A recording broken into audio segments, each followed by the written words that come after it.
গতকাল ছিল শ্রাবণের শেষ সোমবার। এটা ছিল পঞ্চম সোমবার, আর তো পাবো না।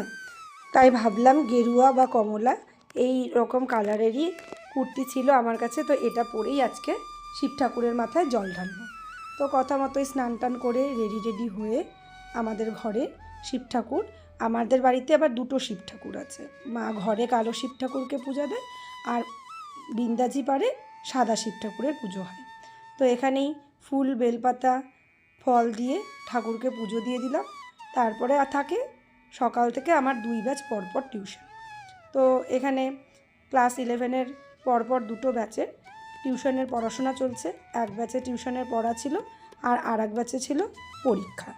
তো সেইভাবেই আমি নিজস্ব রুটিন মিলিয়ে কাজগুলোকে সম্পূর্ণ করে নিই, কেননা ওদের পড়াটা হয়ে গেলে আবার আমাকে ব্যাগ গুছিয়ে শ্বশুরবাড়ি ফেরত যেতে হবে। তো সময় মতো পড়াটা কমপ্লিট হয়ে গেল, আর ওরা পরীক্ষা দিয়ে ওদের মতো আবার স্কুলে চলে যাবে।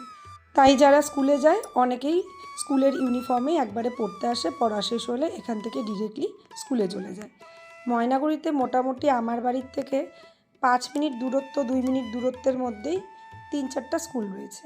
ওর জন্য এখানকার ছাত্রদের খুব সুবিধা হয় আমার বাড়ির থেকে স্কুলে যেতে। তো পড়ানো শেষ, এখন আমার ব্যাগ গুছিয়ে শ্বশুরবাড়ি যাওয়ার পালা।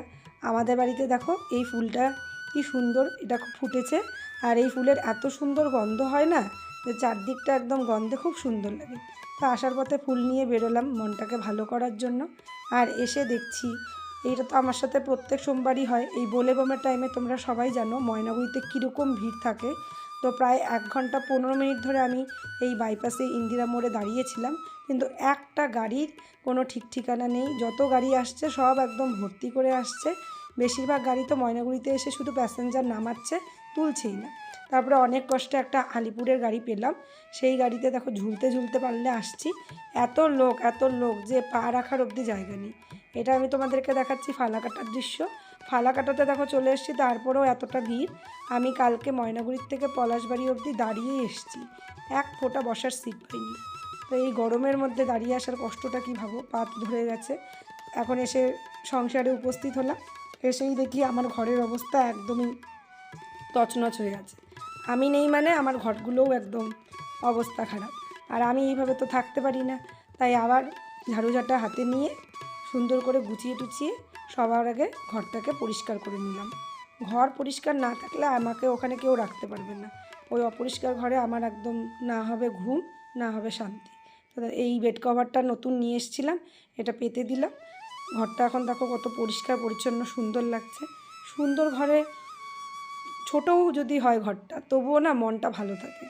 আর ওইভাবে এলোমেলো হয়ে থাকলে ওই ঘরের মধ্যে বসবাস করতে কি কারো ভালো লাগে?